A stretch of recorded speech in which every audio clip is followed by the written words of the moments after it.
Good afternoon, ladies and gentlemen. Thank you very much for having me over here. John did a very good job of pronouncing my name, but you can just call me Seb if you want afterwards. It's a bit easier one to go through. This presentation I'm going to take you over here is a bit more of a big picture approach, I suppose, what's more happening at a national level. We've seen a lot of local leadership initiatives and more company ones, but here I'm just going to talk you through essentially the government's ambition for Road to Zero, so zero emission road transport, and some of the support measures along that. So, if anyone's not familiar with what OLIV is, the Office for Low Emission Vehicle, it's a joint unit between the Department for Transport and the Department for Business, Energy and Industrial Strategy, and so we're working a lot on that Road to Zero strategy. To give you a bit of background, so in May this year, the Prime Minister at the time set out the 2040 mission as part of the Industrial Strategy Grand Challenges, and that mission was to put the UK at the forefront of the design and manufacturing of zero-emission vehicles, and for all new cars and vans to be effectively zero-emission by 2040. There was a number of drivers behind that change, so as we've seen a lot around air quality, so as Colleen was just talking about for Liverpool, John's magnificent poem summed it up quite nicely. Air quality is a massive challenge. To give you an even bigger number on that, for instance, the social and health costs of air quality could reach £5.3 billion by 2035, so it's obviously a massive challenge and really one that we really want to tackle. The big one obviously is also for greenhouse gas emissions. It's a massive issue for our times, one we're facing. And road transport's got a big area to play in that area. So road transport is an estimated 91% of all the greenhouse gas emissions to come from transport, so reducing them with electric vehicles can obviously be a big chunk towards that. And then one that just kind of goes without saying is cleaner, quieter cities. Anyone who's lived next to a busy road or who's heard the smooth purr of an electric vehicle can kind of appreciate that it will hopefully make some areas of our cities a bit nicer to live in.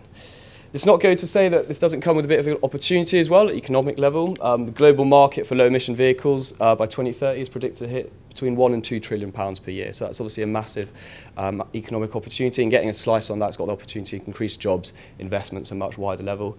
There's also the opportunity to lower costs for consumers and businesses, so through reducing their reliance on fuel, and also improving our energy security, so reducing our reliance on oil. And this, so there's obviously lots of environmental drivers behind it, but it's not to say that it doesn't go without some economic opportunity as well. And this is where the Road to Zero comes in. So what this is essentially is sets out our government ambition and the steps it's going to take to get there. So that is, what is government going to do to support industry and consumers to a transition to zero-emission road transport, and what it's going to do to reduce emissions from conventional vehicles in the meantime. So along with the £1.5 billion of funding announced as part, the measures within this strategy make this, at the moment, one of the most comprehensive support packages for the transmission to zero emissions in the world. So it's really quite an exciting strategy. And what is those targets? By 2040, it says it on the slide over here, we'll end the sale of new conventional petrol and diesel cars by 2040. By then, we're expecting the majority of new cars and vans to be 100% zero emission, and all new cars and vans to have significant zero emission capability. And where the Road to Zero goes a bit further than some of the other plans internationally, it gives us kind of a pathway, giving us a timetable to get there. So by 2030, we're aiming for at least half and up to 70% of new car sales to be ultra low emission, and up to 40% for vans.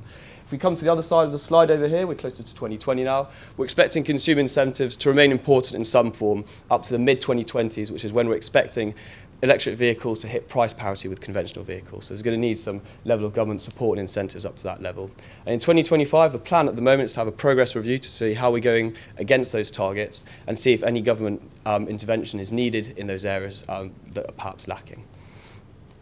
Cool. And we are seeing some progress already. So in 2018, electric vehicles made up 2.6% of new vehicle registrations. So anyone who follows the news, in August this jumped up to 4.4%. This was because of the Tesla Model 3.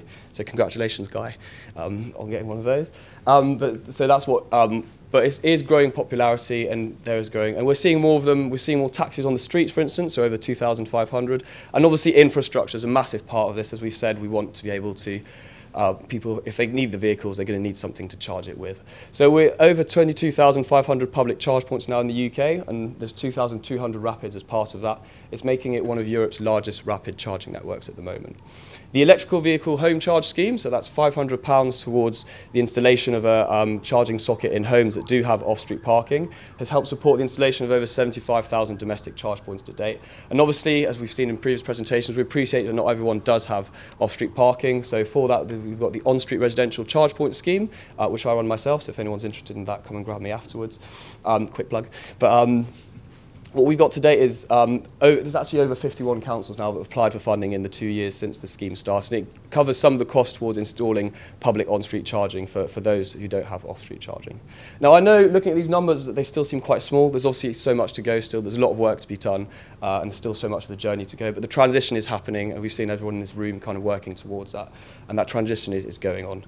So, what are some of the steps that government's got to support this transition? So one of the cornerstones of Road to Zero, and it's been touched on a bit already, is getting that infrastructure out there. So we're aiming to support one of the best infrastructure networks in the world. I'll talk you through some of the points we've got over here.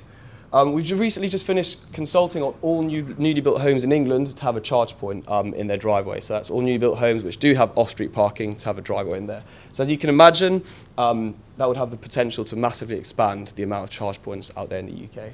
We've also recently finished consulting on the smart requirement for all charge points. So Jeff covered that really nicely in his presentation. So I'm not going to go loads of detail of what smart charging is, but essentially this is also, we do understand that we've got the vehicles, we've got the infrastructure, but we need to remember the energy network behind that. We don't want to be relying on that lightning bolt to be charging our cars in the future. So that's what that consultation there was. Driving obviously brings us many places. If we're going to be transitioning to zero-emission road transport, some people are going to have to take the motorway. On those, in those areas, in a service area, you don't want to be charging 4 hours in a motor service area. People need to go quick. So that's why we're running some pilots with Highways England and a few motorway service areas across the country to look at what's the most cost-effective way of upgrading the electrical capacity. You can imagine that new charge points in an area, that's loads more juice needed in the system. So we're looking at what are the options to upgrade that electrical capacity? Is it plugging straight into the transmission area, so the pylons? Is it on-site generation? Is it battery storage? There's a whole range of options being explored, but that's what the motorway service areas pilot is aiming to do. We've got the workplace charging scheme in place, so that's support for businesses to put in charging sockets. So it's £500 for all the cost of sockets. To put in charging sockets for their employees or for their fleets. It's gained a lot of popularity since being in. I think we've had over 2,000 businesses apply for it at the moment. So that's really trying to target those areas with fleets in the area. The Charging Infrastructure Investment Fund, bit of a mouthful that one. So that's a joint public-private investment fund. So £200 million from the public sector, £200 million from the private sector, all managed on a commercial basis. And the idea for that is to give access to finance for those companies putting out charge points. So giving some backing to the market behind there to help expand that rollout of charge points. I'm going to touch upon taxi infrastructure a bit later on, but obviously a really important one. We've just seen, as Colleen was mentioning, we need infrastructure for those. But the Go Ultra Low Cities, for instance, so that's £40 million of funding that we split across 8 different cities. I can't remember all of them off the top of my head. I think Dundee, York, Nottingham, Milton Keynes, London, and a few others, but I'll brush up on those. But that's some funding we've given towards them to make them leaders in the EV transition a bit, and to try and disseminate that learning. What challenges did they have? What opportunities did they do? What were they able to fulfill through all those? To kind of disseminate that learning. And obviously infrastructure was a really big part of that fund. Infrastructure is great. We obviously... Oh, hello.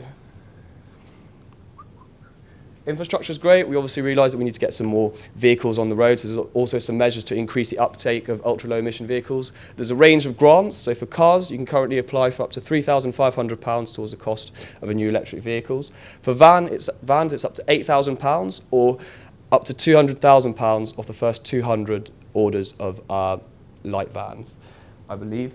And for taxis, it's up to £7,500 toward taxis. So these are just upfront financial incentives. On the other side of the financial incentives we've got at the moment is the tax system. So electric vehicles currently pay no vehicle excise duty.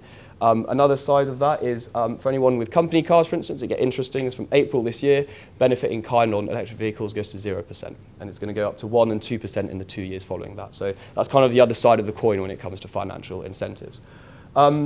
One you may have heard of in the news a couple of weeks ago was green number plates. I think it generated a meme on social media, so everyone in the office got very excited over it. It kind of distracted the attention from other news for a little bit, but that's essentially a consultation to put green number plates on all electric vehicles to raise awareness around them, potentially make it easier for local authorities to incentivise their use, for instance, through parking schemes, etc. So they're consulting on those, seeing what ideas and what's actually feasible out there on the ground. Lovely. I think I'm going to have to use this. Lovely. The other facet of the whole Road to Zero is also upgrading innovation industrial capability. So that's putting research and development into cleaner vehicle technologies. Now, I'm not going to talk through all of these because it quickly gets quite technical, but a few I would like to highlight. So this summer, for instance, we announced the winners of our £40 million competition to develop and trial wireless and residential on-street charging in a cost-effective way, so stuff you could lie across in entire streets. It gets quite exciting. So wireless, for instance, the idea is, I think, is an induction plate they're trialing at the moment. So there's on the ground and then the car, and like the current goes between it. So one tabloid picked up on this and ran a story that they're scared that cats might get fried between this, which was a little dark, but I've been assured that's not the case. So cat lovers, you can sleep easy tonight. The other one I would like to point out is we've also put a whole range of measures in place that add up to £274 million in investment toward battery technology, so really ensuring that the UK is at the forefront of that battery one. Another interesting one is also hydrogen. So as a government, we maintain technology neutral, and we're exploring like what other options are out there and what could be scalable and would support that level. So hydrogen vehicles, hydrogen refueling stations is also an exciting area for the future, and there's some research and development money going to there to develop and trial it and see what happens out there. And finally, also showing some local and international leadership. So I did say I'd mention taxi infrastructure, for instance. So the past 2 years, we put in £20 million spread across 27 different local authorities just for dedicated taxi charge point infrastructure. So just really focused on that. So we're looking across a whole range of different modes of transport as well. It's not just cars. And another one, for instance, to mention is support towards a purchase of 250 ultra-low emission buses. I've seen a few of those in Liverpool today, and I was walking to the centre over here. But that's £48 million to support, I think it's 19 different local areas across England and Wales, so supporting that area as well. So there we go. Thank you very much. That was a quick whistle-stop tour of a lot of the stuff we do. I realise in quite a short time. I'm happy to take any questions as well, or come and grab me afterwards. But thank you very much for your time, ladies and gentlemen.